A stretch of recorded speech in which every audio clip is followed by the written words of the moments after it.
2011. The chair recognizes the gentleman from Iowa, Mr. King, for 30 minutes. Thank you, Mr. Speaker. Thank you, Mr. Speaker. It's a privilege to address you here on the floor of the House of Representatives and to once again bring a case before you that I believe will be overheard in an effective way by the American people and responded to you by, of course, your good judicial and prudential judgment.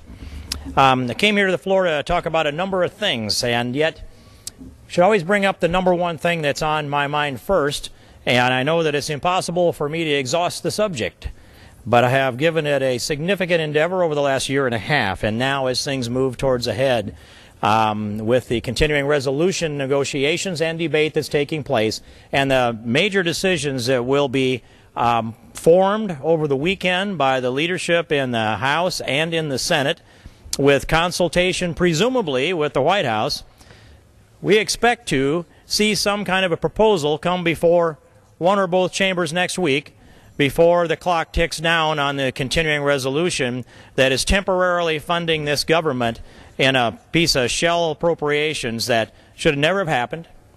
But that's a subject matter perhaps outside of what I should bring up today, and we should focus on the issues at hand. And they were this. There was a strong pledge that was made that if Republicans win the majority, Mr. Speaker, that we would cut $100 billion out of this fiscal year's budget. And I will submit that, recognizing that we were 5 months into this fiscal year before we had an opportunity to begin that process, that calculates out to be about $61.5 billion if you annualize the $100 billion. So, even though the initially proposed continuing resolution did not include those kind of cuts, there was an intense debate here in this Congress, driven by the 87 freshman Republicans, to get that number up to a number that was either $100 billion or $100 billion if you calculated it in an annualized basis. We did come together on that number, and this House did pass H.R. 1, which included in it $61.5 billion worth of cuts out of the fiscal year 2011. And even though the House didn't act in a, let me say the function of the House was not functional during the last 2 or 3 years at least of Speaker Pelosi's time, and there was no appropriations process that one could bring forward, and there was no budget that was brought forward, and therefore government was being run on stopgap measures of continuing resolutions. So, during the lame duck session being the period of time when Congress comes together to meet after an election. So I have said that lame duck session should only be to take care of the urgent issues that need to be handled before the new members of Congress can be sworn in. The old Congress, at least in theory, is delegitimized by the elections that take place last year on November 2nd. They no longer represent the will of the American people. That's been reflected in the election results all across the land. And this House was designed to be a quick reaction strike force, to be responsive to the American people. And so our founding fathers put it within the Constitution, never amended out, that House members are up for election every 2 years. And every 10 years there will be a census, and that census is designed then to be used to redistrict the districts, and we have now agreed that 435 is the maximum number of House members. And as the population moves and as the population grows, every 10 years we reset the congressional districts to, as accurately as possible, reflect the new population distribution in America. That goes on. Along with every 2 years there's an election. So the elections have two purposes. Every 10 years it is to reflect the population change, and every 2 years, including that 10-year census year election, which comes up in 2012, it's the quick reaction response to the will of the American people. Because our founding fathers understood that if you put people in this office and let them have tenure for life, like we're hearing about in states like Wisconsin or Ohio, where what tenure does to a person's due diligence, then there'd be people that would sit here forever and never be responsible to the American people. They recognized if they would set the Senate up in 6-year election cycles, that the Senate wouldn't be accountable within a short period of time, not within 2 years or 4 years, but in 6 years. That was intentionally so the senators would be more inclined to make long-term visionary decisions, and House members could come in as the shock troops, so to speak, to bring the quick reaction if the Congress got out of sync with the people. Well, it's pretty clear, Mr. Speaker, that the Congress got out of sync with the people last year. Actually, they began to get out of sync with the people well before that, more than 4 years ago. But when President Obama came in, he had huge majorities to work with in the House under Nancy Pelosi as Speaker and in the Senate with Harry Reid as leader, even to the extent that they had a massive majority in the House of Representatives and they had a filibuster-proof majority in the United States Senate. And so they felt their oats, so to speak. And their ideology drove them, I think, to, maybe they didn't know it, I think some of them knew it, and I believe the Blue Dogs that were in this House of Representatives that lost their elections last November knew it. They knew they were walking the plank. They knew they were going down into political Davy Jones's locker if they voted for Obamacare. But they did because of leverage, because of legislative shenanigans, because, and I'll say, Mr. Speaker, that to understand this, that Obamacare, for a long time here in the House of Representatives, was H.R. 3200, a bill that came through the Energy and Commerce Committee in a fashion that was at least envisioned to be a functional fashion through our Constitution and by our Founding Fathers. But it came through, and there were long, long debates in committee. But H.R. 3200, which was the product of the House, didn't make it to the floor for a vote. What came to the floor for a vote under Obamacare was a bill that was written in Speaker Pelosi's office, of 2,600 or so pages, plus or minus 100, it depends on the font type, but 2,600 or so pages of a bill that not one person had an opportunity to read it all, and before it came to the floor for a vote. And as much as it was studied by many, and there are quite a few Americans now that have read it all. But Mr. Speaker, I'll submit this, that it has so many convoluted contraptions within it that there isn't a single person on the planet, no matter how intellectual they might be, no matter how much experience they might have, there's not one person that has the capability of reading the Obamacare bill and understanding all of the activities of that bill where it references other sections of the code, and you have to read it and switch back and forth, zigzag in and out of existing code, and look at the Obamacare piece of legislation, and at the same time understand the implications to Americans. It's one thing to understand what a bill does technically, and it's another to understand how people have to live underneath that legislation. So, H.R. 3200 kicked off to the side. The product of the actual committee didn't come to the floor. The product of the Speaker's office, her staff, many of them young, junior people, writing up a bill that they thought was right for America, dumped down on us here to be, in a short period of debate and a vote, be passed by the House, and could not and would not have passed the House the day it was brought to the floor for a vote, except for a couple of little promises. One of those promises was that the Senate would pass a reconciliation package, which put other pieces into it in order to avoid the filibuster rule in the Senate. So in order to get that done, they had to bring some things that couldn't get passed under the filibuster rule in the Senate, write them up in a separate bill. Well, somehow that bill couldn't have been amended to the one here on the floor because that wouldn't have passed.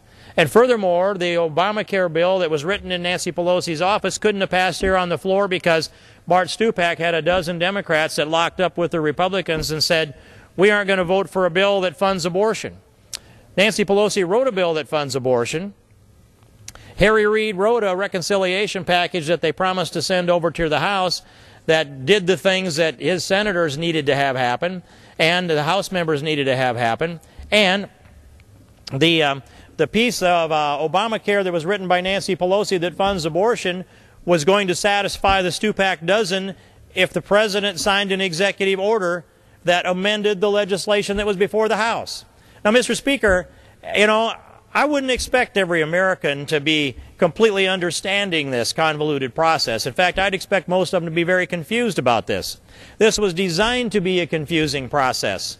And the idea, the very idea that the President of the United States would take an oath to office to preserve, protect, and defend the Constitution of the United States, that everybody in this chamber would do the same thing and everybody in the Senate would do the same thing, and then believe somehow, all you have to do is read Article 1 of the Constitution, and one can easily conclude that the President cannot amend a piece of legislation by signing an executive order. He does not have the authority to do so. That is a constitutional violation, and I have, in the very similar, if not exactly identical language that is in the Iowa Constitution, gone to court to prove exactly that when former Governor Vilsack thought that he could rewrite the Code of Iowa by executive order. And the case of King versus Vilsack is in the books, Mr. Speaker, and the court vacated the executive order of the governor of the state of Iowa because he thought he could legislate by executive order. I said he couldn't. We went to court. The judge said he couldn't, and it's resolved in that issue, and the point is conceded by former Governor and now Secretary of Agriculture Tom Vilsack.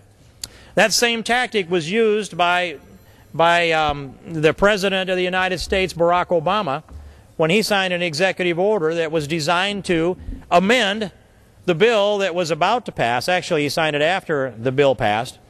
The bill that passed on the condition that the President would sign an executive order to take care of the funding for abortion, and that the Senate would pass a reconciliation package that fit the other needs. Why couldn't we do this under what we call here in regular order? Why couldn't we have a committee process that would work a bill through? Well, they did. But Nancy Pelosi dropped that one in the trash, wrote her own. Why couldn't they allow the reconciliation package, if it had any merit, to be amended onto the Obamacare legislation, even if it's the legislation that was written in Speaker Pelosi's office and rejected that out of committee? Why couldn't that have been an amendment that could have been voted on up or down here in the House of Representatives attached to the same piece of legislation? Why couldn't they have put the language of Barack Obama's executive order that supposedly says the federal government's not going to fund abortion? Why couldn't they have put that into the bill too and had an honest debate on an honest piece of legislation? Why not? Well, because it wasn't. Because they could not pass it under an honest process. It had to be a legislative shenanigan process. That's what we got. And as that bill went to final passage that night, and I got a little bit of sleep that night, not much, I drafted legislation to repeal Obamacare. Probably at the same time, me not knowing that, Congresswoman Michelle Bachmann of Minnesota drafted legislation to repeal Obamacare. We each got our legislation drafts down, and they came to us shortly after 9 o'clock that morning, exactly the same 40 words, within 3 minutes of each other, that said we're going to, now I'm going to do this a little bit in summary, but only 40 words, that we would repeal, this Congress would repeal the Act of Obamacare, and it references the two sections that are the components by number, by bill number, and the last words of that repeal bill is, as if it had never been enacted. So we introduced that legislation actually separately. I joined on hers and she on mine, and we went to work to get signatures to move the repeal bill. That turned into a discharge petition with 173 signatures on it. And that would be throughout the summer and into the fall of last year that we were getting signatures on the discharge petition. And Mr. Speaker, you will know that if there's 218 signatures, a majority of the House of Representatives, on a discharge petition that represents a bill, that bill bypasses committee, and the Speaker can't block it, and it comes to the floor to be voted up or down without amendment. That's what a discharge petition does. Well, it took us a long ways down the line of a commitment to repeal Obamacare, and it was a tool that was used by several, and I'll say many, candidates for Congress, who are now, some of them elected to this Congress, part of the 87 freshman Republicans, all of whom ran on the repeal of Obamacare. And I believe, and don't know this, and I've heard no exceptions, but I believe it's also likely that all of them ran on defunding Obamacare, cutting the funding off, because we knew that a Republican majority here in the House could pass the repeal of Obamacare, which we did in the second week here under H.R. 2. The second highest priority for Speaker Boehner was the repeal of Obamacare. H.R. 1 was funding the government. H.R. 2 was repealing Obamacare. That legislation passed the House with a resounding solid bipartisan vote and went over to the Senate, where every Republican in the Senate voted to repeal Obamacare. We committed to cutting off the funding to Obamacare, and that's the next step. And I said since last July at least to shut off all the funding to Obamacare in every appropriations bill that comes out of the House of Representatives. Well, H.R. 1 was the single piece of legislation where we had the maximum amount of leverage. That's the funding for the duration of the year for all of the functions of government. We learned sometime last year that there were automatic appropriations, and deceptively, I believe, written into Obamacare that are designed to create this perpetual money machine that funds the implementation of Obamacare. Some call it mandatory spending. I do not. I call it automatic spending. There's automatic spending in Obamacare written into it, and the number's still on my hand in Sarah Palin fashion, $105.5 billion automatically appropriated, spent in an authorization bill completely outside of regular order of this Congress, with a few handful of exceptions in short term and few dollars, but in scope and in magnitude, no one's ever tried, no one's ever had the audacity to try to impose an automatic appropriation on this Congress that would be $105 billion. Some of that money goes beyond that. That's just 10 years. Some of it's appropriated, Mr. Speaker, in perpetuity. $1 billion a year here and $1 billion there that goes on every year. They can't be stopped unless Congress goes in and shuts it off. And that's what we need to do, Mr. Speaker. We need to do this in every bill. This continuing resolution that's before us now must include within it the language that cuts off the funding to Obamacare, the current and the previous, the language that cuts off the automatic spending in Obamacare. There are $18.6 billion for fiscal year 10, most of it not spent yet, that implements Obamacare, $18.6 billion of the $105.5, and there's another $4.95 billion in 2011 that automatically appropriates to Obamacare. That's $23.6 billion, Mr. Speaker, that goes on to kick Obamacare in. It's been found unconstitutional by 2 federal courts, and it's been rejected by the American people, who sent 87 freshman Republicans here to repeal Obamacare. And we're sitting here looking at $23.6 billion in automatic spending. We're struggling to cut the budget by $61.5 billion. Well, let's do that. But over here is $23.6 billion in automatic spending that goes on. And if, as I believe, Harry Reid is committed to shutting our government down, and by the way, the Majority Leader in the United States Senate speaks, I think, as a proxy for the President. What's the President want here? Well, he wants to delay. Or he would be telling Harry Reid, pass something. And I believe Harry Reid wants to delay and then shut down. They have convinced me that their intention all along was to shut down this government. That's why they agreed to a short-term continuing resolution till March 4th, so they could posture themselves to be in a position to force a shutdown of the government, and they think that they can blame it on Republicans, and then the public will punish Republicans at the polls. Well, Mr. Speaker, I will submit that's not the way it is and not the way it will be. Because John Boehner and Eric Cantor's leadership have demonstrated clearly that this majority in this Congress, the Speaker's office, the Majority Leader's office, down the line, have 3 times, H.R. 1, 2-week CR, 3-week CR, demonstrated there's the dollars for the legitimate functions of government. There's the dollars for it. We provided it 3 times here, and 3 times the Senate hasn't moved on anything of their own initiative. So they've convinced me that their goal all along was to shut down the government, and if I didn't believe that, all I had to do was listen to Senator Schumer or Howard Dean or some of the language coming out of Majority Leader Reid. I'm convinced that they are committed to shutting this government down. If they do that, we need to say to them, here's all the resources again, and no money to implement Obamacare. If there's no money to implement Obamacare, but all the money that's necessary for the responsible, fiscally responsible, legitimate functions of government, and they go in and shut this government down and point their fingers at us, the American people will know differently. They'll understand that it always was the strategy to shut the government down by the Democrats in the Senate and the White House, and that we're committed to keeping it open. But we cannot be allowing the funding to go forward to an unconstitutional takings of American liberty, which is Obamacare, on its face. It's unconstitutional in 4 different ways. It's irresponsible. It's unsustainable. It can't be funded. And we can't find the funds to fund it all. It's $2.6 trillion in outlays in the first 10 years.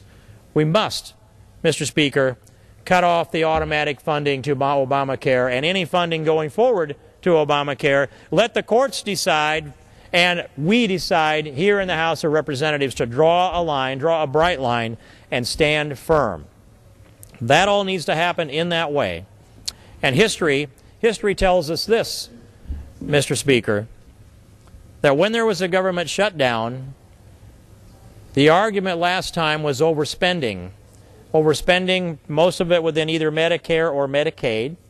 If my memory serves me correctly, it was over $300 billion in cuts. Whether it would be a plus up or a plus down from that, you can't take a stand on a money figure. You can't say, I'm going to stand and fight on $300 billion, but if they lower my cuts down to $299 billion, then I'm not, then let's say if they lower the cuts down to $299, I'm going to be a no. Or if they take it up to $301 billion, I'll be happier yet. You cannot stand on a principle that is a dollar figure, because whatever you pick, it's always going to be on a sliding scale. It can always be, it's not a principle. We're standing on $61.5 billion right now. Well, if they lower those cuts down to $61 billion, do we say no? I think that the Democrats on the other side understand that. That's why they've floated this number of $33 billion in cuts. They haven't said where they were willing to accept it yet. They got to $33 billion in cuts this way. They took $61.5 billion, divided it by 2, and rounded it up to $33 billion. That's how they arrived at the number. There isn't any question in my mind about that. And they want to be able to say, well, we met you halfway and a little more. So you should be happy that we're willing to compromise. To them, compromise is take the number, cut it in half, and then if you can't get agreement, cut it in half again, and they call that compromise. Well, I've said money itself is not a principle. You can't stand on something strongly unless you're standing on a principle. Well, a principle is an unconstitutional 2,600-page takings of American liberty, the nationalization of our skin and everything inside it, Obamacare. That's a principle. It's completely unsuitable for an American people that live with the liberty and freedom that God gave us, that our founding fathers so well articulated in the Declaration and in the Constitution. It's part of our tradition, part of our history, and part of the inspiration for the entire globe to be knocking on the door, wanting to come to the United States of America because of what? Liberty, Mr. Speaker. Listed out in the Bill of Rights: freedom of speech, religion, and the press, freedom to peaceably assemble and petition the government for redress of grievances, Second Amendment to keep and bear arms, the right to own property, protection from double jeopardy, to be tried by a jury of your peers, the philosophy of federalism that devolves the powers down to the states or the people respectively. All of this and going on, equal protection under the law and the 14th Amendment, on and on and on. These are the inspirations for a vigorous people, a people that have a belief and a common cause and a common culture, a cultural continuity of belief in our liberty. And they would impose us what? Socialized medicine, a federal takings of our right to manage our own health care. And part of that management would be to buy a health insurance policy that's driven by the marketplace that people demand and want, that would have any of the bells and whistles that the market demands, that have every bell and whistle that the market demands, and should not have mandates imposed on it by the federal government that are imposed within the states. And people should be able to buy their own health insurance policy across state lines. The protection for the monopolies of state health insurance companies is anti-market. It's anti-free market. It's anti-freedom. And John Shadeg's bill that he pushed so hard while he was here needs to be something that goes to the President's desk that allows people to buy insurance across state lines, so that a young man 23 years old paying $6,000 a year for a typical policy in New Jersey laden with mandates could instead go buy that typical policy in Kentucky for not $6,000 but $1,000. Doesn't that help our costs? Doesn't that get more people insured? Doesn't that do the right thing and protect people? That's just one. I could take you down through a list of 7 or 8 or 9 good, solid Republican ideas, most, if not all of which, can come to this floor as standalone pieces of legislation, be sent over to the Senate where Harry Reid would push them off his desk into the trash can. They wouldn't have the respect of going in his desk drawer. Why? Because they're liberty-oriented, they're free market-oriented, they're constitutional. and they're principled, and it gives people back their liberty. But this country, the United States of America, this vigorous people that we are, we have a vitality that's unique. We have all of the vitality that comes from the rights that I've talked about. We have the vitality of the free enterprise system, which is the foundation of our economic system. And I'd point out that there are flashcards that newly arriving immigrants, or those I should say that are studying for their citizenship test, mostly that's 5 years in, studying for their citizenship test, flashcards. And on one side it'll say, who's the father of our country? You snap it over and it'll say George Washington. And next card, who emancipated the slaves? Snap that card over, Abraham Lincoln. Next card, what is the economic system of the United States of America? Free enterprise capitalism. That is an axiom of faith of the American people, that we are free to spend our money as we choose. Obamacare commandeers our paycheck, Mr. Speaker. It takes it over. And they say you must buy this health insurance policy that is approved or produced by the federal government. And if you don't do that, we're going to send the IRS in to punish you, to fine you. It's a punishment if you don't buy it.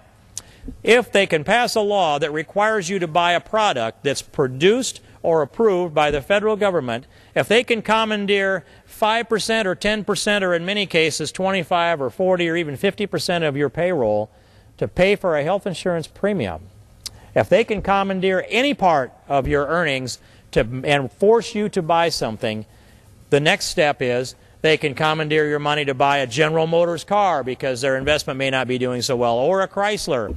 Or maybe you could buy some shares in Fannie Mae and Freddie Mac. They took that over too, didn't they? Maybe they could force you to invest in the student loan program. They took that over too, didn't they? They could force you to buy a certain kind of wash machine, a certain kind of shoes.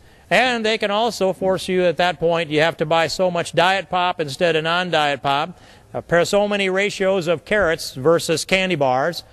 They can commandeer, if they can commandeer 1% of your paycheck and force you to buy a product, they can commandeer 100% of your paycheck and force you to buy all products to the point where you are enslaved by the federal government. How can that be constitutional for a free people?